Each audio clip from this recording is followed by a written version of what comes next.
Hello नमस्कार दोस्तों, स्वागत है आपका सिविल्स एजुकेशन में।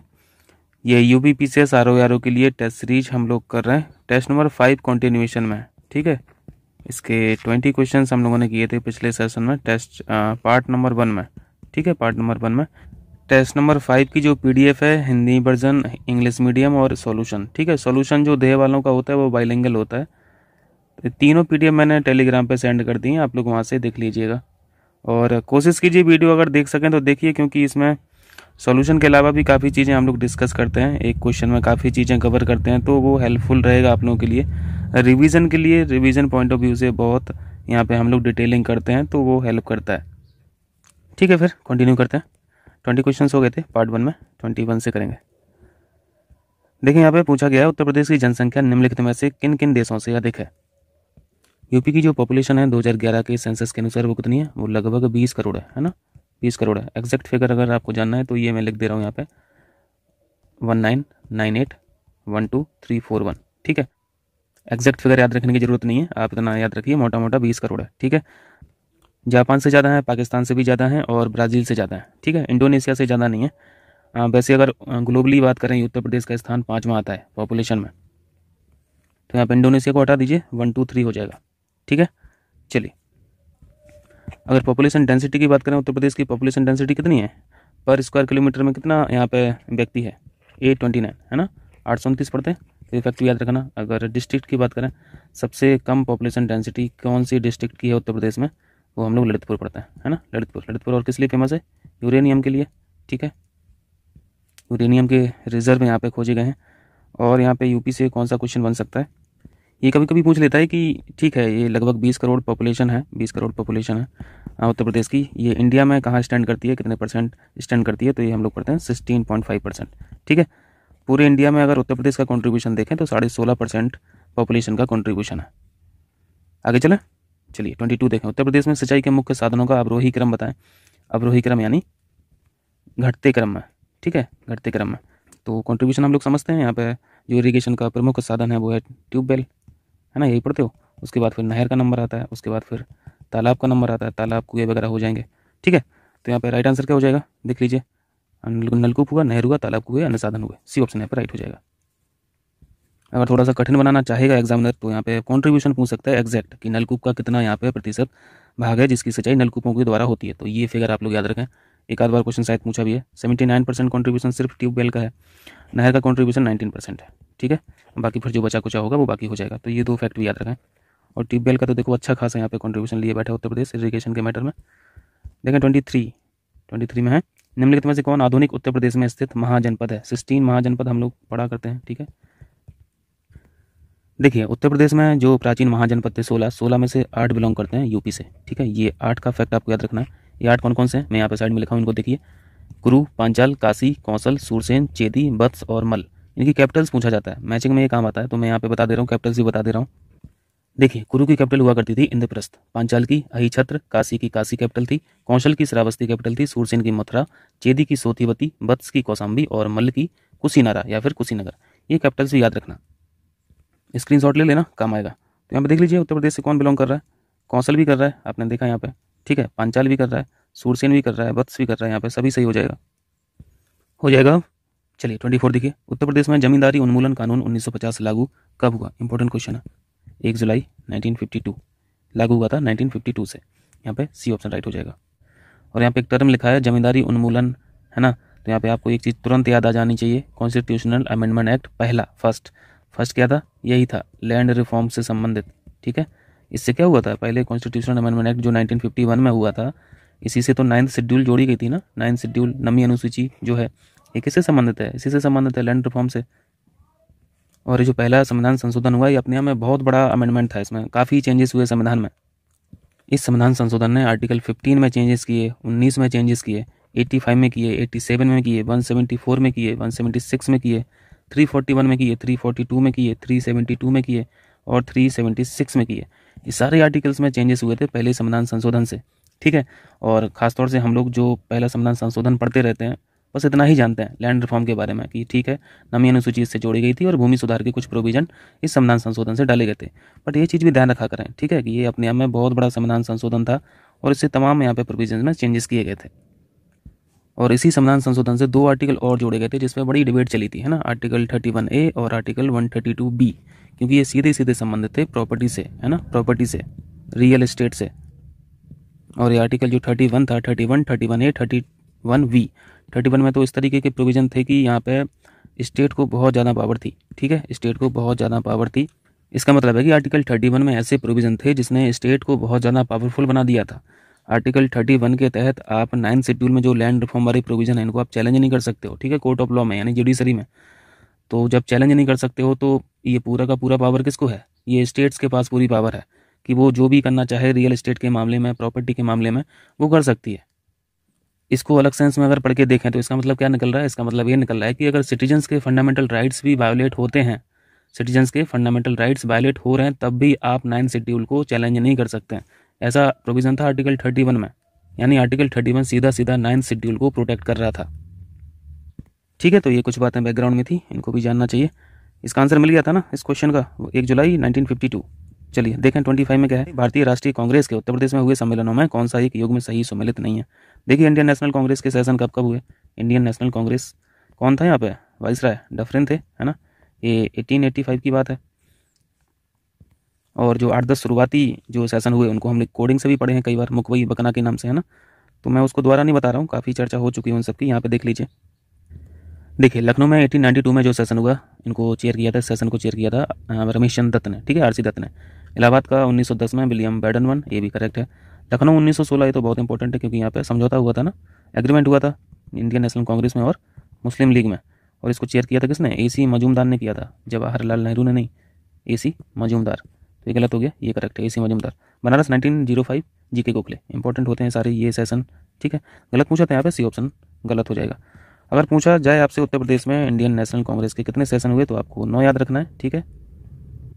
जिसमें से इलाहाबाद की बात करें तो यहाँ पे 3 सेशन हुए, और लखनऊ में भी 3 सेशन हुए थे। तो ये तीनों तीन कितने हो जाते हैं? 6 हो जाते हैं। बाकी जो 3 है, एक है बनारस में, एक मेरठ में, और एक कानपुर में।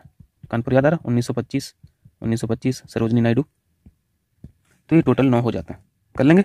चलिए 26 देखें। मध्य प्रदेश से 3 तरफ से घिरा उत्तर प्रदेश का एकमात्र जिला ललितपुर है।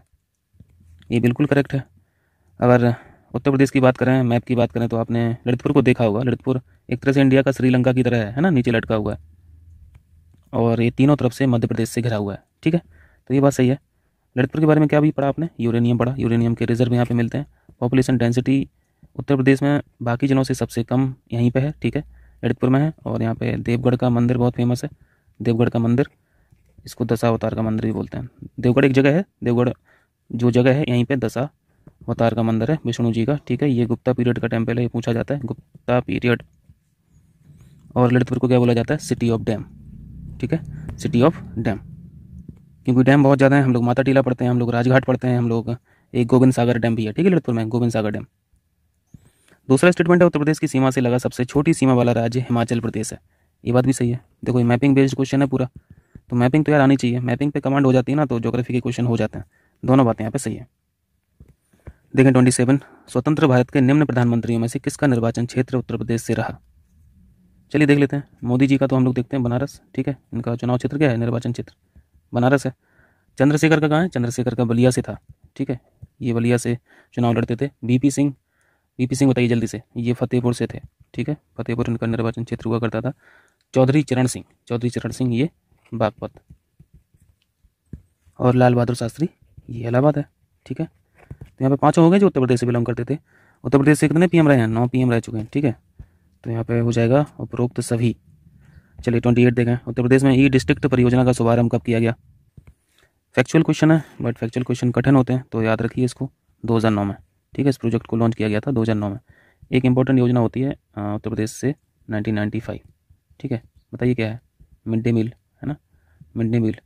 और 1 डिस्ट्रिक्ट 1 प्रोडक्ट, ये ODOP, इसको कब लॉन्च किया गया? 2018 में। ये फैक्ट बहुत इंपॉर्टेंट है, पूछा भी गया है एग्जाम्स में कई बार। देखें 29, लीडरशिप और उनका स्थान यहाँ पे मैच कराना है। 1857 की रिवोल्ट के बारे में क्वेश्चन है। देवी सिंह, कदम सिंह, मौलवी लियाकत अली और तात्या टोपे। देवी सिंह मथुरा से बिलोंग करते थे, ठीक है, इनका स्थान मथुरा था। कदम सिंह मेरठ से थे, ये भी सही है। मौलवी लियाकत अली ये फैजाबाद नहीं था, ये तो इलाहाबाद था ना, इलाहाबाद था। और ये जो फैजाबाद लिखा है यहाँ पे कौन एक्टिव था?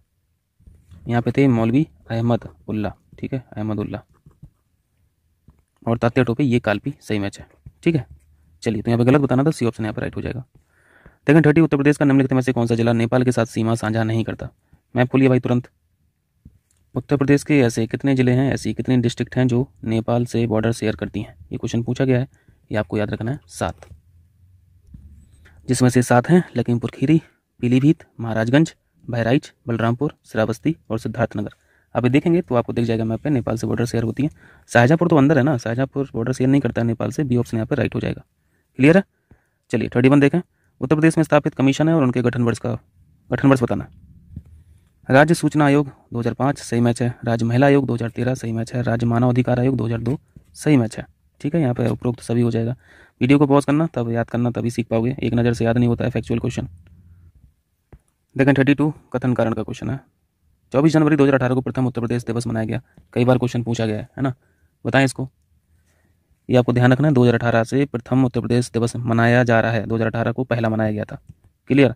2018 में आपने अभी एक फैक्ट और देखा, 1 डिस्ट्रिक्ट 1 प्रोडक्ट योजना लॉन्च हुई है, ठीक है। 2018 में ही 24 जनवरी को उत्तर प्रदेश दिवस मनाते ही हैं। इसकी वजह क्या है? 1950 में 24 जनवरी को प्रदेश का नाम संयुक्त प्रांत यानी यूनाइटेड प्रोविंस से बदलकर उत्तर प्रदेश हो गया। शॉर्ट में तो दोनों यूपी ही है ना। तो ये बात सही है, कारण एक्सप्लेन कर रहा है कथन को, ये ऑप्शन यहाँ पर राइट हो जाएगा। चलिए नेक्स्ट है 33 में क्या है? निम्नलिखित में से किस वर्ष राज्य सरकार द्वारा राजभाषा संशोधन अधिनियम पारित करके उर्दू को उत्तर प्रदेश की द्वितीय राजभाषा घोषित किया गया? इंपॉर्टेंट, ये सब तो यूपी स्पेशल में पढ़ा होगा आपने। 1989 में ये काम किया गया था, उर्दू को उत्तर प्रदेश की दूसरी ऑफिशियल लैंग्वेज यहाँ पे घोषित किया गया था 1989। चलिए 92 में क्या हुआ था? 1992 में 73वां संविधान संशोधन और 74वां संविधान संशोधन अधिनियम के नंबर थे, ठीक है ये, और एक्ट का ईयर था 1992, 1993 से लागू हुए थे। 34 है, निम्नलिखित जनजातियों में से कौन सी एक उत्तर प्रदेश के गोरखपुर जनपद के तराई क्षेत्रों में निवास करती है? इस ट्राइब का नाम है थारू, ठीक है। गोरखपुर जनपद के तराई क्षेत्र में निवास करने वाली ट्राइब है थारू। पहरिया की तरह एक नाम मिलता जुलता है सहरिया, ठीक है। सहरिया कहाँ की ट्राइब है? ये ललितपुर से बिलोंग करती है, ललितपुर में पाई जाती है। एक बड़ा इंपॉर्टेंट फैक्ट होता है थारू ट्राइब में, एक इनका रिचुअल समझ लीजिए, एक्सचेंज मैरिज, ठीक है। ये पूछा जा सकता है, एक्सचेंज मैरिज, हिंदी में बोल रहे हैं बदला विवाह, बदला विवाह, ये रिचुअल जो है वो प्रिवेलेंट है थारू जनजाति में। एक्सचेंज मैरिज का मतलब समझ रहे ना, अदला बदली कर लेते हैं लोग। देखें 35, उत्तर प्रदेश सरकार द्वारा चलाई जा रही एक जिला एक उत्पाद योजना द्वारा किस प्रकार के उद्योगों का विकास संभव हो पाएगा? 1 डिस्ट्रिक्ट 1 प्रोडक्ट, लॉन्च ईयर क्या है? 2018, और मेन पर्पज क्या है इसका 1 डिस्ट्रिक्ट 1 प्रोडक्ट स्कीम का? स्मॉल इंडस्ट्री जो है इनको प्रोटेक्ट करना है, मीडियम साइज की जो इंडस्ट्रीज हैं इनको प्रोटेक्ट करना है, और ख़ासतौर से जो ट्रेडिशनल जो इंडस्ट्रीज़ हैं इनको प्रोटेक्ट करना है, ठीक है, ट्रेडिशनल इंडस्ट्रीज़। तो यहाँ पे क्या हो जाएगा? सभी हो जाएगा।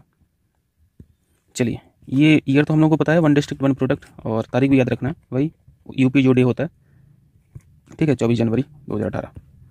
36 देखें, निम्नलिखित भूकंपीय तरंगों में से कौन सी एक सिर्फ ठोस माध्यम में ही चल सकती है, सॉलिड मीडियम में ही ट्रैवल कर पाती है? ये हम लोग सीस्मिक वेव्स पढ़ते रहते हैं, सीस्मिक वेव्स के बारे में पढ़े हैं ना, प्राइमरी वेव्स पढ़ा है हम लोगों ने, सेकेंडरी वेव पढ़ा है, और सारी इनकी प्रॉपर्टी जो है इन सबको भी बहुत अच्छे से सीखा है। इसमें से कुछ बातें यहाँ पे हम लोग देख लेते हैं। प्राइमरी वेव जो है, देखो ये प्राइमरी है, प्राथमिक है, तो नाम से ही पता चल जा रहा है ये तीनों मीडियम में ट्रैवल कर लेती होंगी, ठीक है। लिक्विड मीडियम में भी ट्रैवल कर लेती हैं, सॉलिड में भी कर लेती हैं, और गैसियस मीडियम में भी ये ट्रैवल कर लेती हैं। जबकि ये जो सरफेस वेव है, ठीक है, सरफेस वेव केवल और केवल सॉलिड मीडियम में ही ट्रैवल कर पाती हैं, ये आपको ध्यान रखना है, ठीक है। तो यही पूछा गया था, तो यहाँ पे ऑप्शन हो जाएगा बी। अगर यहाँ पे पूछा जाए कि सबसे ज़्यादा डिस्ट्रॉय करने वाली कौन सी वेव है, तब प्राइमरी वेव से मत लगाना, ठीक है। डिस्ट्रॉय करने वाली वेव जो होती हैं ये सरफेस वेव होती हैं, ये ज़्यादा डिस्ट्रॉय करती हैं, ठीक है। चलिए 37 देखें, 90 डिग्री पूर्वी कटक स्थित कहाँ पे है? कटक यानी रिजिस के बारे में पूछ रहे हैं। रिज समझते हो ना, पानी के अंदर जो पहाड़ है उसको कटक बोलते हैं। पानी के बाहर है या फिर सरफेस पे है तो वो माउंटेन है, पानी के अंदर है तो वो कटक है। जैसे पानी भरा है ना, यानी समुद्र के अंदर भी बहुत बड़ी बड़ी पहाड़ियाँ हैं, इवन एंडीज से भी लंबी पहाड़ियाँ एग्जिस्ट कर रही हैं समुद्र के अंदर। और जो हम लोग हिमालय पढ़ते रहते हैं, हिमालय, इनसे बड़ी बड़ी चोटियाँ, बड़ी बड़ी माउंटेन सीरीज यहाँ पे आपको समुद्र के अंदर मिलेंगी। और सबसे बड़ी जो कटक हमें देखने को मिलती है अटलांटिक ओशियन में, है ना, एस शेप का है ये, एस शेप का अटलांटिक ओशियन भी है और एस शेप की रिज भी है, ठीक है, ये कटक भी है। इसको ऊपर वाले हिस्से को नॉर्थ अटलांटिक ओशियन रिज बोलते हैं और इसको साउथ अटलांटिक रिज बोलते हैं। यानी ये पूरी लंबाई में एक्सटेंडेड है माउंटेन, ठीक है, माउंटेन सीरीज। चूँकि ये तो अटलांटिक ओशियन की बात हो रही थी, लेकिन यहाँ पे तो हम लोग को डायरेक्शन भी बताना है। 90 डिग्री पूर्वी लिखा है, 90 डिग्री ईस्ट, तो आइडिया लगा सकते हो यार, इतना तो हम लोग समझते हैं। 82.5 डिग्री तो भारत से ही जा रही है ना, 82.5 से 90 की तरफ और जाइए आप ईस्ट की तरफ, तो आपको अंडमान निकोबार मिल जाएगा। अंडमान निकोबार का मतलब जो है डायरेक्शन उस तरफ मिल जाएगा। 90 डिग्री ईस्ट जो है वो आपको कहाँ पे लाई करेगी, हिंद महासागर में लाई करेगी। ठीक है, तो ये ऑप्शन यहाँ पे राइट हो जाएगा। देखें 38 यहाँ पे पूछा गया है नदियाँ और उनका उद्गम स्रोत क्या है, ओरिजिनेशन पॉइंट पूछा गया है। आसान सा प्रश्न है, डेन्यूब के बारे में पूछा है, ब्लू नाइल, मिसिसिपी और यांगसी। पहली रिवर है डेन्यूब, इसके बारे में थोड़ा सा सीखिए, इंपॉर्टेंट फैक्ट होते हैं और क्वेश्चन पूछे जाते हैं। डेन्यूब रिवर जो है ये लगभग 10 देशों से क्रॉस करती है। ठीक है, 10 देशों से ये क्रॉस करती है या फिर इंटरनेशनल बाउंड्री बनाती है। दूसरा इंपॉर्टेंट फैक्ट है, ये ब्लैक फॉरेस्ट से ओरिजिनेट होती है और ब्लैक फॉरेस्ट ये जर्मनी में है। ठीक है, जर्मनी से स्टार्ट होती है और ब्लैक सागर में गिरती है। ये फैक्ट भी इंपॉर्टेंट होता है, ब्लैक सागर में ये ड्रॉप होती है। और इस रिवर का हिस्टोरिकल इंपॉर्टेंस भी रहा है, क्योंकि जब रोमन साम्राज्य हुआ करता था, रोमन एम्पायर, तब ये नदी सरहद हुआ करती थी। ठीक है, साम्राज्य की सरहद। तो ये पहला फैक्ट सही मैच है, ब्लैक फॉरेस्ट ये जर्मनी में है। ठीक है, ब्लू नाइल, देखिए नाइल के बारे में हम लोग एक रिवर ब्लू पढ़ते हैं और एक रिवर वाइट पढ़ते हैं। तो ब्लू नाइल का जो ओरिजिनेशन है वो तना लेक है। ठीक है, तना लेक, ये तना लेक कहाँ पे, इथोपिया में है। ये सारे फैक्ट याद रखना। ठीक है, इथोपिया में है। और वाइट नाइल जो है ये निकलती है विक्टोरिया लेक से। ठीक है, विक्टोरिया लेक से। तो ये सही मैच है कि गलत है, ये गलत है। ब्लू के आगे तना होना चाहिए, यहाँ पे विक्टोरिया लिखा है। ठीक है, तो ऑप्शन तो यही हो जाएगा जो गलत मैच है। मिसिसिपी इटास्का लेक से निकलती है और यांगसी रिवर ये तिब्बत के प्लेटू से निकलती है। सभी सही मैच हैं बी को छोड़ के, हो जाएगा। चलिए, कौन सा था ये क्वेश्चन, ये 38 है। देखें 39, कथन कारण में पूछा गया है, हरमट्टन पवन को, ये जो हरमट्टन विंड है इसको डॉक्टर विंड भी कहा जाता है। और कारण में यही लिखा है कि इसको डॉक्टर विंड क्यों बोलते हैं, यह अफ्रीका के पश्चिमी तट की आर्द्र और शुष्क वायु में शुष्कता लाकर मौसम को स्वास्थ्यप्रद बनाती है। ठीक है, जिससे दिक्कत नहीं होती है शरीर को। ये जो हरमट्टन वेव है, कुछ की पॉइंट्स याद रखा कीजिए हरमट्टन पवन के बारे में। ये स्ट्रॉन्ग ड्राई विंड है। ठीक है, स्ट्रॉन्ग ड्राई विंड है।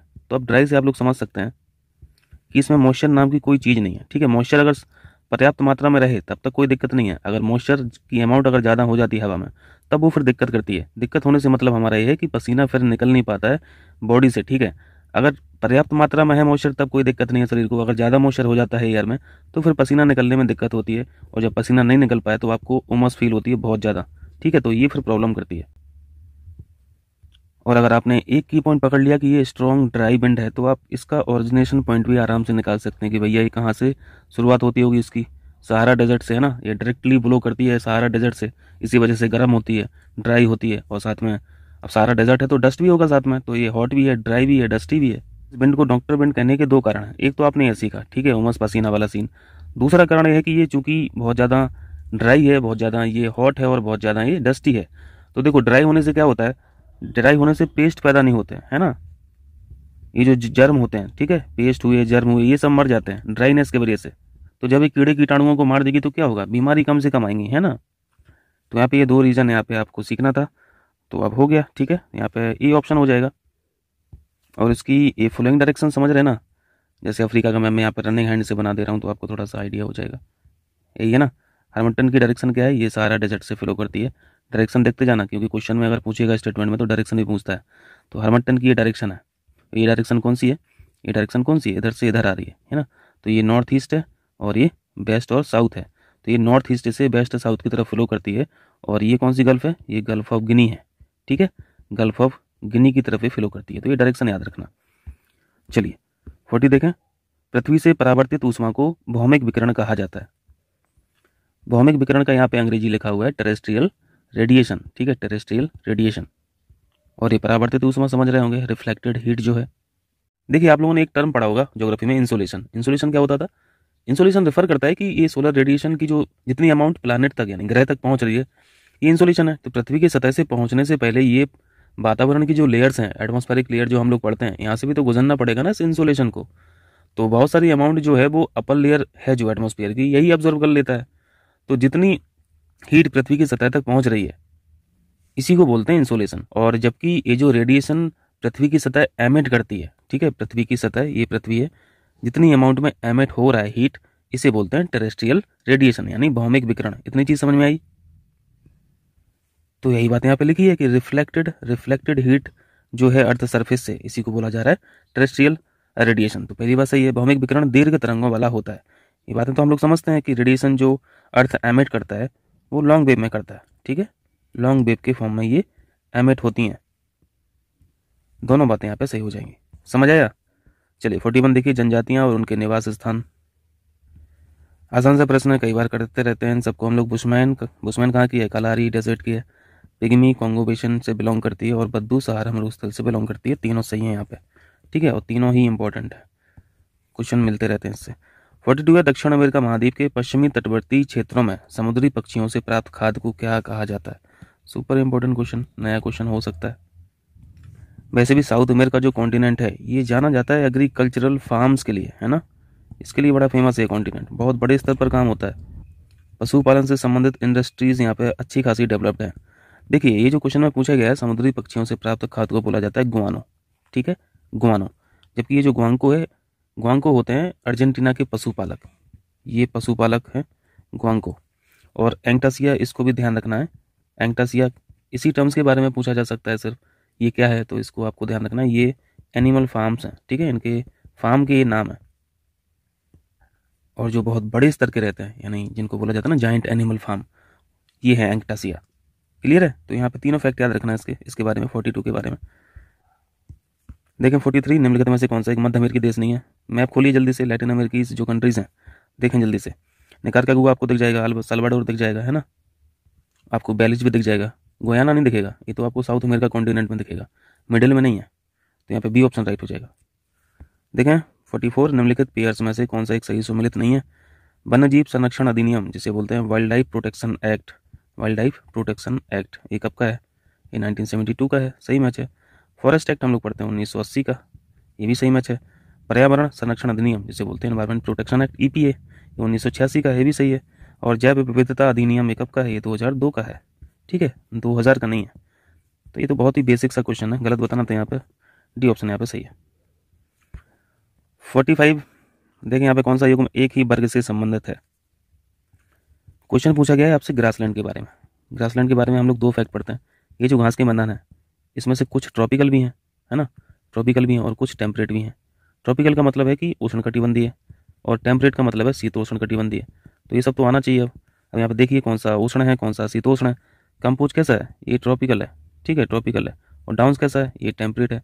तो ये पेयर तो मैच नहीं करता है, दोनों चीज़ें एक में ही रहें तब सही है। स्टेपेज की लोकेशन आप देखेंगे तो ये टेम्परेट में आ जाता है, शीतोष्ण में आ जाता है। सवाना ये ट्रॉपिकल है, ये उष्णकटिबंधीय में आ जाता है। सवाना यहाँ पे ट्रॉपिकल हम लोगों ने सीख लिया। पेरीज को आप देखेंगे तो ये टेम्परेट है। अब ये कैसे कर पा रहे हो आप? ये लोकेशन से कर पा रहे हो। अगर आपको इनकी लोकेशन पता है तभी तो डिसाइड करोगे ना। शीतोष्ण किसे बोला जाता है? जो बियॉन्ड लाई करते हैं 23.5 नॉर्थ से और 23.5 साउथ से, यानी कर्क रेखा और मकर रेखा के मध्य में नहीं होना चाहिए वो। अगर बियॉन्ड है तो शीतोष्ण है, और इसके अंदर अगर कोई लाई कर रहा है कोई ग्रासलैंड तो उसे फिर ट्रॉपिकल बोला जाता है, उष्णकटिबंधीय बोला जाता है। ये सिंपल फैक्ट होते हैं ज्योग्राफी में। अब देखिए कंपोज लिखा है, ये ट्रॉपिकल है, ठीक है, ये ट्रॉपिकल है। और सवाना को आपने अभी देख लिया था, ये भी ट्रॉपिकल है, ट्रॉपिकल। तो यहाँ पे कौन सा पेयर सही है? यहाँ पे डी ऑप्शन ही सही मैच है, क्योंकि इसमें दोनों ही उष्णकटिबंधीय घास के मैदान है, बाकी में दोनों अलग अलग हैं। हो जाएगा क्वेश्चन। चलिए मैप देख लेना, मैं कोशिश करूंगा लग जाए तो ठीक है। समय नहीं मिल पा रहा यार आजकल, इसलिए मैप नहीं लगा पा रहा हूँ, क्योंकि मैप निकालने के लिए फिर मैप को डाउनलोड करो, फिर यहाँ पे इंसर्ट करो, और इंसर्ट करने का मतलब है कि फिर सेव करना पड़ता है वीडियो को, तो काफ़ी टाइम के लिए हो जाता है। फिर भी देख लेंगे, समय मिल जाएगा तो किया जाएगा। 46 है, इंद्रावती, प्राणहिता और मंजरा किसकी सहायक नदियां हैं? कितनी बार क्वेश्चन पूछा गया है। ये सारी नदियां, ये ट्रिब्यूटरी किसकी हैं? ये गोदावरी की, ये ऑप्शन यहाँ पे सही हो जाएगा। गोदावरी के बारे में क्या फैक्ट हम लोग पढ़ते हैं? ये पेनिनसुलर इंडिया की सबसे बड़ी नदी है ना। तो यहाँ पे इंद्रावती सीखा आपने, प्राणहिता सीखा, मंजरा देखा, गोदावरी की ट्रिब्यूटरी हैं, सहायक नदियाँ हैं। महानदी की जल्दी से बताइए, मैं यहाँ पे आपको रिवाइज करा रहा हूँ, इनको ठीक से देखना, ठीक है, ये सब सॉल्यूशन में है नहीं, ये सब चीज़ें मैं आप लोगों के लिए एक्स्ट्रा करता हूँ। शिवनाथ कई बार पूछा है ना, शिवनाथ। जोंक कई बार पूछा है, जोंक सहायक नदी महानदी की है। और एक रिवर है मांड नदी, ठीक है, इसके बारे में कई बार पूछा है, अगर आप लोगों को ध्यान हो। ईब है ना, ईब के बारे में पूछा है, शायद 2 साल पहले पूछा था। ईब जो रिवर है ये महानदी की ट्रिब्यूटरी है। और इसके साथ साथ एक और यहाँ पे आपको याद रखना है, ओंग, मैं हिंदी में लिख रहा हूँ, ठीक है, ओंग और तेल, ये सुपर इंपॉर्टेंट ट्रिब्यूटरी हैं। तेल हुई, ओंग हुई, ईब हुई, इनके बारे में पूछा गया है क्वेश्चन। इतना क्लियर है? निकलती कहाँ से महानदी? ये रायपुर डिस्ट्रिक्ट से निकलती है, छत्तीसगढ़ से। चलिए कृष्ण नदी की भी यहाँ पे रिवाइज कीजिए, और नर्मदा की भी रिवाइज कीजिए। देखिए कृष्ण नदी की जो ट्रिब्यूटरी है, घाट प्रभा, मल प्रभा, भीमा, तुंगभद्रा और मूसी। नर्मदा रिवर के बारे में आपको 3 नदियाँ बस ध्यान रखना है, हैरान, शक्कर और तवा। ठीक है, एमपीपीसीएस अगर आप लोग देते होंगे तो ये खूब मिलता है ना, खूब पूछा जाता है एमपीपीसीएस में शक्कर और तवा के बारे में। बहुत सारे यहाँ पे वाटरफॉल भी लाई करते हैं इन सब नदियों पर, तो उतना अंदर नहीं जाना है। ठीक है, चलिए देखिए तंबाकू की रिसर्च कहाँ पे होती है। एक संस्थान है, केंद्रीय तंबाकू अनुसंधान संस्थान, ये बिलोंग करता है, ये राजमुंदरी में है। ठीक है, राजमुंदरी आंध्र प्रदेश में, सेंट्रल टोबैको रिसर्च इंस्टीट्यूट। ठीक है, चलिए 48 देखें। भारतीय मानक समय की यामोत्तर रेखा निम्नलिखित में से किन किन राज्यों से गुजरती है। इंडियन स्टैंडर्ड टाइम IST कितना है, 82.5 डिग्री पढ़ते हो ना। ये ईस्ट लिखूँ मैं या फिर वेस्ट लिखूँ, या फिर नॉर्थ लिखूँ या फिर साउथ लिखूँ, बताएंगे। अब इसमें तो गलती नहीं करना, नहीं तो फिर बेसिक से समझाना पड़ेगा सारी चीज़ें। ईस्ट है, ठीक है। इंडिया के जो भी लॉन्गिट्यूड लिखे जाते हैं या फिर लैटिट्यूड लिखे जाते हैं वो कहाँ बिलोंग करते हैं। इंडिया के सारे लैटिट्यूड और लॉन्गिट्यूड या तो नॉर्थ में लिखे जाएंगे या फिर ईस्ट में लिखे जाएंगे। क्लियर है, यानी अक्षांश जो है नॉर्थ में लिखे जाते हैं और जो देशांतर हैं ये ईस्ट में लिखे जाते हैं, क्योंकि इंडिया की लोकेशन आप देखेंगे तो यहाँ पे लाई कर रही है ना, और ये कौन सा हेमिस्फीयर है, तो यहाँ से समझ लेना। ठीक है, कई बार समझाया हूँ। तो ये 82.5 सिंपल 82.5 डिग्री ईस्ट के बारे में पूछ रहे हैं, कहाँ कहाँ से गुजरती है, बता दीजिए जल्दी से। एक फैक्ट तो हम लोग इसके बारे में पढ़ते रहते हैं कि ये नैनी से गुजरती है, उत्तर प्रदेश में है ना, इलाहाबाद के नज़दीक है, तो यूपी तो रहेगा ही रहेगा। इसको देखिए मैप पे, देखिए यूपी हो गया। ठीक है, यूपी से ये एंटर कर जाती है मध्य प्रदेश में, तो मध्य प्रदेश भी हो जाएगा। मध्य प्रदेश से एंटर करती है छत्तीसगढ़ में, तो छत्तीसगढ़ भी हो जाएगा। छत्तीसगढ़ से ये उड़ीसा में लाई करती है, तो उड़ीसा हो जाएगा। उड़ीसा के बाद ये आंध्र प्रदेश में लाई करती है। जैसा जैसा मैं बोल रहा हूँ वैसा ही मैप पे देखिए। ठीक है, तो आप यहाँ पे देख रहे होंगे कि ये जैसे ही आंध्र प्रदेश में एंटर करती है तो बहुत छोटा सा पोर्शन है। ठीक है, उसके बाद सीधा बे ऑफ बंगाल में कूद जाती है। तो यहाँ के बाद फिर कोई स्टेट नहीं है, तो तेलंगाना काट दो। तो यहाँ पे आपने 5 स्टेट्स देखे हैं जहाँ से 42.5 डिग्री ईस्ट क्रॉस करती है, हो जाएगा। तो यहाँ पे छठवां पॉइंट निकाल दीजिए। यहाँ पे छठवां लिखा है, ये कैंसिल हो गया, कैंसिल हो गया, कैंसिल हो गया। एक ही ऑप्शन बचा है, बी ऑप्शन। ठीक, चलिए कहाँ तक पहुँच गए, 48 49 देखें। पर्वत पठार है, सर्वोच्च चोटी बता दीजिए। अरावली की सर्वोच्च चोटी, ठीक है, हाईएस्ट पीक गुरु शिखर है। मैकाल की अमरकंटक है, यहीं से नर्मदा रिवर भी निकलती है। सतपुड़ा की धूपगढ़ है, ये भी करेक्ट है। नीलगिरी की हाईएस्ट हम लोग पढ़ते हैं दोड्डा बेटा पढ़ते हैं ना, ये अनाईमुडी नहीं पढ़ते हैं। नीलगिरी की हाईएस्ट पीक है दोड्डा बेटा, जबकि अनाईमुडी जो लिखा है, अनाईमुडी हाईएस्ट पीक होती है। वैसे ये प्रायद्वीपीय भारत की सबसे ऊंची है। ठीक है, ये भी ध्यान रखना है आपको। और ये किस पहाड़ी पर स्थित है, तो ये अन्नामलाई पर है, अन्नामलाई। क्लियर है, तो यहाँ पर डी ऑप्शन गलत मैच था। चलिए 50 देखिए। नीलगिरी के बारे में तो पढ़ते हैं ना, ये ड्राई जंक्शन पे स्थित है। ड्राई जंक्शन यानी आपको यहाँ पे केरल की जगह मिल जाएगी, तमिलनाडु की जगह मिल जाएगी और कर्नाटक की जगह मिल जाएगी। देखें 50 क्वेश्चन। जेट विमानों द्वारा उत्सर्जित होने वाली नाइट्रोजन ऑक्साइड के कारण ओजोन परत में छिद्र की समस्या उत्पन्न होती है। ये बात बिल्कुल करेक्ट है, ध्यान रखना है। ये जो फाइटर प्लेन्स होते हैं रिलीज करते हैं नाइट्रोजन ऑक्साइड, और ये फिर हैम्पर करती है ओजोन परत को। ठीक, चलिए ओजोन परत में छेद होने का प्रमुख कारण क्लोरीन है। बिल्कुल, ये इतना खतरनाक है कि इसके बारे में तो एक फैक्ट हम लोग जानते हैं कि एक क्लोरीन का अणु 1 लाख ओजन के अणु को तोड़ सकता है ना। तो जिसकी कैपेसिटी इतने लेवल की हो तो बहुत ही डेंजरस है। तो यहाँ पे दोनों बातें सही हो जाएंगी। चलिए 51 देखिए, कथन करण में IUCN की। अच्छा, यहाँ पे एक क्वेश्चन और हो सकता है। ओजोन परत से संबंधित कौन सा प्रोटोकॉल पढ़ते हैं हम लोग, मॉन्ट्रियल प्रोटोकॉल पढ़ते हैं, है ना। मॉन्ट्रियल प्रोटोकॉल कहाँ की जगह है, मॉन्ट्रियल ये कनाडा की जगह है। और ईयर भी पूछा जाता है, तो ये भी ध्यान रखना 1987। अगर ग्रीन हाउस गैसेस से संबंधित कोई प्रोटोकॉल है तो ये हम लोग पढ़ते हैं क्योटो प्रोटोकॉल। ठीक है, क्योटो प्रोटोकॉल, ये क्योटो कहाँ की जगह है, ये जापान की जगह है। ईयर बताएंगे, ईयर आपका होमवर्क है। देखें 51 कथन कारण का क्वेश्चन है। क्या लिखा है यहाँ पे, IUCN इस संस्थान को जान रहे हैं, international union for conservation of nature. ठीक है, इसका एक फुल फॉर्म होता है कि रेड डेटा बुक, यानी इससे भी पता चला कि ये जो संस्थान है रेड डेटा बुक को रिलीज करती है। यह बताती है कि कौन सा वन्यजीव खतरनाक स्तर पर है जिसका संरक्षण आवश्यक है। बिल्कुल सही बात है। ये रेड डेटा बुक में जिन स्पीसीज का नाम लिखा रहता है वो अल्टीमेटली कौन सी स्पीसीज हैं जो सबसे ज़्यादा वल्नरेबल है ना, जो जिनको सबसे ज़्यादा खतरा है उनके एग्जिस्टेंस के लिए, उनके अस्तित्व के लिए। तो पहली बात सही लिखी है। कारण में मानव की संख्या में अनियंत्रित वृद्धि ने खाद्य श्रृंखला को प्रतिकूल रूप से प्रभावित किया है।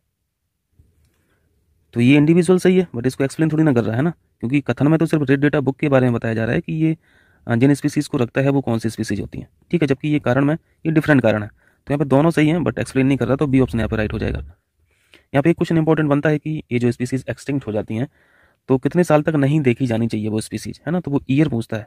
तो ये आपका होमवर्क है, जल्दी से बताइए कमेंट करके, कितने साल तक कोई स्पीसीज अगर नहीं दिखेगी तो उसे फिर एक्सटिंक्ट बोला जाएगा। ये घटना चक्र में पढ़े होंगे आप लोग, तो बताइएगा। 52 है, द फ्यूचर वी वांट नामक मसौदा निम्नलिखित में से किस सम्मेलन में दिया गया। एक समिट हम लोग पढ़ते हैं, अर्थ समिट, है ना, पहली अर्थ समिट कब हुई थी, ये 1992, ये फैक्ट पूछा जाता है। फिर 2012 में क्या होता है, जब 2 दशक पूरे हो जाते हैं अर्थ समिट के, तो इसी क्रम में एक आयोजन और किया जाता है ब्राज़ील में, ठीक है। और अगर मैं ब्राज़ील नाम ले रहा हूँ तो आपको तुरंत याद आ जाएगा रियो दे जेनेरियो, ठीक है। जो मसौदा था द फ्यूचर वी वांट, ये रियो +20 सम्मेलन का हिस्सा है, ठीक है। सी ऑप्शन यहाँ पर राइट है। देखें 53, देखें भारत में राष्ट्रीय जीन बैंक की स्थापना किस वर्ष की गई थी। एक्चुअल क्वेश्चन है, 1996, ठीक है। जीन बैंक से यहाँ पे एक चीज़ हम लोग को याद आ रही है, और वो चीज़ कौन सी है, वो चीज़ है स्पीसीज़ को बचाने के जो तरीके होते हैं, है ना। और ये तरीके कौन है, इनके नाम क्या है, एक का नाम इन सिटू होता है और दूसरे का नाम एक्स सिटू होता है। ये समझते होंगे आप लोग। अभी जीन बैंक है, ये किसका उदाहरण है, आप लोग बताइएगा कमेंट करके। बहुत सारे क्वेश्चन मैं पूछ रहा हूँ, टेस्ट होगा आपका बाकायदा, तो सारे कमेंट कीजिए। देखें 54, पर्यावरणीय निष्पादन सूचकांक, इंपॉर्टेंट ये इंडेक्स होता है, EPI जारी कौन करता है, इसको रिलीज करने वाली संस्था है वर्ल्ड इकोनॉमिक फोरम, ठीक है। करेक्ट आंसर हो जाएगा ए ऑप्शन। 180 देशों का यहाँ पे इंडेक्स प्रिपेयर किया गया था 2022 की स्थिति में बता रहा हूँ, ठीक है। और भारत का स्थान था 180वां, 180 में 180वां, यानी सबसे पिछला स्थान, पिछड़ा स्थान। और एक इंडेक्स होता है CCPI, क्लाइमेट चेंज वाला, यहाँ पे भारत की स्थिति बहुत मजबूत रहती है, और यहाँ पे मजबूत रहती है, और यहाँ पे EPI में कमज़ोर रहती है। इन सभी के कारण हम लोगों ने देखे भी थे कि क्या वजह है, मतलब कितना ये ऑथेंटिक है, ये जो बताया गया है वर्ल्ड इकोनॉमिक फोरम के द्वारा, तो ये बात कितनी सही है। और CCPI में हम लोग मजबूत क्यों हैं, इन सारी चीज़ों को हम लोग पहले देख चुके हैं, पहले की टेस्ट सीरीजों में कॉन्सेप्चुअल चीज़ें सारी सीख चुके हैं। चलिए यहाँ पे प्राचीन रचनाएं हैं, कुछ रचनाकार हैं, आसान सा प्रश्न। अष्टाध्यायी किसकी है, अष्टाध्यायी तो पढ़नी की है ना, पढ़नी। महाभास बताइए, महाभास पतंजलि हो जाएगा। और ये प्रबंध चिंतामणि मेरुतंग, मेरुतंग और परिशिष्ट पर्व, ये हेमचंद्र का है, ठीक है, ये हेमचंद्र का है। तो यहाँ पे मैच करा लीजिए, अष्टाध्यायी का पढ़नी हो जाएगा, ठीक है, ये हो जाएगा। महाभास पतंजलि, प्रबंध चिंतामणि ये मेरुतुंग सी ऑप्शन, और हेमचंद डी। तो यहाँ पे हो जाएगा 3, इसके बाद 4, 2 और 1, यही है 34 21, ये ऑप्शन यहाँ पे राइट है। चलिए 56 से, नवाब सिराजुद्दौला के विरुद्ध प्राथमिक दौर के षड्यंत्र में कौन शामिल नहीं था। 2 इंसान पढ़ते हैं हम लोग, है ना, मीर जाफर जो चोर आदमी था, और एक है मीर कासिम, ठीक। तो सबसे बड़ा षड्यंत्रकारी कौन था, मीर जाफर था, मीर कासिम नहीं। तो इनको हटा दीजिए यहाँ से, यहाँ पे मीर जाफर होना चाहिए था। तो इसके अलावा फिर चारों ऑप्शन सही हो जाते जो षड्यंत्र में शामिल थे। कृष्णचंद भी शामिल थे, जगत सेठ भी शामिल थे, अमीर चंद भी शामिल थे, और मीर जाफर भी शामिल थे, मीर कासिम नहीं थे शामिल, ठीक है। सी ऑप्शन यहाँ पे सही हो जाएगा। यहाँ पे कुछ इंपॉर्टेंट फैक्ट्स हैं नवाब सिराजुद्दौला के बारे में, इसको देख लीजिए, काम आते हैं। देखिए सिराजुद्दौला का जो रीन रहा बहुत कम समय के लिए रहा, केवल 1 साल, 1756 से 1757। ये उस समय 23 साल का था ही, और इनको बोला जाता है last independent Nawab of Bengal. ये क्वेश्चन पूछा जाता है, फैक्चुअल है, कि बंगाल का जो लास्ट इंडिपेंडेंट नवाब कौन था, तो सिराजुद्दौला हम लोग लगाते हैं आंसर। यहीं से बिगनिंग हो जाती है ईस्ट इंडिया कंपनी, क्योंकि 1757 देख ही रहे हैं, प्लासी का युद्ध जो हुआ था इसमें हार गए थे सिराजुद्दौला, है ना, मीर जाफर की वजह से, क्योंकि सबसे बड़ा विक्ट्री इसी ने किया था, धोखा दिया था, है ना। इसका एक पदनाम हुआ करता था मंसूर उल मुल्क, तो ये भी ध्यान रखना, मंसूर उल मुल्क किसे कहा जाता था, तो नवाब सिराजुद्दौला को लगा देना। वैसे मंसूर उल मुल्क का मतलब होता है विक्ट्री ऑफ द कंट्री, ठीक है, विक्ट्री ऑफ द कंट्री। तो ये कुछ बातें ध्यान रखना। चलिए 57 देखिए, यहाँ पे स्तूप है और खोज करता है, ये इंपॉर्टेंट क्वेश्चन है। सांची का स्तूप के खोज करता थे जनरल टाइलर, ठीक है, ये सही है। ये नागार्जुनी कौंड स्तूप, ये लॉन्गहर्स्ट के द्वारा खोज की गई थी। बरहूत स्तूप जनरल कनिंघम के द्वारा, और अमरावती स्तूप ये एडवर्ड बेकन नहीं है, एडवर्ड बेकन नहीं है। इस स्तूप की खोज की गई थी कर्नल मैकेंजी के द्वारा, ठीक है, कर्नल मैकेंजी के द्वारा। तो यहाँ पे राइट ऑप्शन डी हो जाएगा, ठीक है, जो गलत मैच था। फैक्चुअल क्वेश्चन है यार, याद रखना पड़ेगा, तो थोड़ा पॉज करके सीख लेना। देखें 58, निम्नलिखित में से किस राष्ट्रकूट शासक ने जिनसेन एवं महावीर चार को अपने दरबार में प्रश्रय प्रदान किया था। देखें पहले राष्ट्रकूट वंश के बारे में दो चार बातें देख लीजिए। राष्ट्रकूटा जो थे इन्होंने लगभग 200 साल तक दक्कन पर राज किया, ठीक है। नॉर्थ और साउथ में भी ये एक्सटेंड करते रहते थे। इकोनॉमिक और कल्चरल मैटर्स में उत्तर और दक्षिण के मध्य सेतु का काम करता था ये वंश, ठीक है। ये क्वेश्चन एक बार स्टेटमेंट में पूछा गया था, ये किस वंश के लिए सही है, तो राष्ट्रकूट शासक यहाँ पे राजशासन राइट आंसर हो जाता है, ठीक। यहाँ पे कुछ इनके नाम है इस वंश के, तो कभी कभी तो सिंपल इतना ही पूछ लेता है कि ये किस वंश से संबंधित है, तो यार देखो सारे याद नहीं रखे जा सकते, फिर भी एक नज़र रहेगी तो कम से कम कुछ आइडिया हम लोग लगा सकते हैं। जैसे संस्थापक कौन थे इस वंश के, दंती दुर्ग हम लोग पढ़ते हैं, ठीक है। इसके बाद कृष्णराज प्रथम है, गोविंद द्वितीय हैं, ध्रुव हैं, फिर गोविंद तृतीय आ जाते हैं, मोघ वर्ष हैं, अमोघ वर्ष हैं, कृष्ण द्वितीय, कृष्ण तृतीय, इंद्र तृतीय। इनके नाम दिख रहे हैं, इनके नाम भी देवताओं के नाम पे हुआ करते थे इन राजाओं के, है ना, इस वंश के राजाओं के। तो ये कुछ बातें थी जो क्वेश्चन पूछा जाता है पीसीएस में, इससे कई बार क्वेश्चन पूछा गया। देखिए ये जो प्रशासनिक आप प्रशासन देखेंगे राष्ट्रकूट का, तो ये कई भाग में डिवाइड था। जैसे अगर पूछा जाए कि राष्ट्रकूट वंश में ये विषय क्या होता था, तो विषय आपको बस इतना ही लगा देना कि एक डिवीजन का नाम था, ठीक है। भुक्ति क्या था, तो ये भी एक डिवीजन का नाम था। ये सबसे छोटी इकाई हुआ करती थी राष्ट्रकूट के प्रशासन में, और सबसे बड़ी इकाई राष्ट्र हुआ करता था, या फिर इसको प्रांत भी बोलते थे। तो ये 3 टर्म्स आपको ध्यान रखना है, ठीक है। राष्ट्र, विषय और भुक्ति, ये प्रशासनिक इकाई हुआ करती थी साइज के अकॉर्डिंग। तो ये हो गया, ये कुछ बैकग्राउंड में बातें हो गई। अब जो क्वेश्चन पूछा गया है ये देखिए, किस राष्ट्रकूट शासक ने जिनसेन एवं महावीर चार को अपने दरबार में प्रश्रय दिया था। ये काम किया गया था अमोघ वर्ष के द्वारा, ठीक है, अमोघ वर्ष के द्वारा।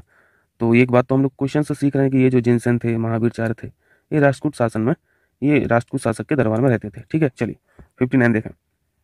निम्नलिखित में से किस एक उपनिषद में चारों आश्रमों का उल्लेख मिलता है। ध्यान रखना, इंपॉर्टेंट क्वेश्चन है। चारों आश्रमों का उल्लेख मिलता है जवालोपनिषद में, ठीक है। जवाल उपनिषद में पहला ऑप्शन यहाँ पर राइट है। और ये चारों आश्रम क्या हुआ करते थे, ब्रह्मचर्य, गृहस्थ, वानप्रस्थ और संन्यास। क्लियर है। चलिए 60 देखिए। निम्न हड़प्पाकालीन नदियों तथा उनके किनारे बसे नगरों के युग्मों में कौन सा एक सही सुमेलित है। कौन सा सुमेलित नहीं है पूछा है। राखीगढ़ी किस नदी के किनारे बसा हुआ था, घग्गर के, ठीक है। आलमगीरपुर, हिंडन, ये भी सही है। बनावली, सरस्वती और रोपण, रोपण स्थित था, जल्दी से बताइए, रोपण स्थित भोगवा नदी के किनारे नहीं था, ये हुआ करता था सतलज नदी के किनारे, ठीक है, सतलज नदी। तो यहाँ पे डी ऑप्शन गलत मैच है। चलिए यहाँ पे जल्दी से बताइए, ये जो साइट है राखीगढ़ी, इंडस वैली सिविलाइजेशन की एक साइट हुआ करती थी राखीगढ़ी, ये हरियाणा में स्थित है। आलमगीरपुर, इसके बारे में क्या है फैक्ट, ये सबसे ईस्टर्न मोस्ट साइट है ना, सबसे पूर्वी में स्थित है साइट है आलमगीरपुर। ये कहाँ पे, मेरठ में, ठीक है, मेरठ में थी। बनावली ये भी हरियाणा से बिलोंग करती थी, ये हरियाणा। और रोपण आप ही देख रहे हैं गुजरात, है ना। तो ये कुछ फैक्ट हैं, ध्यान रखना।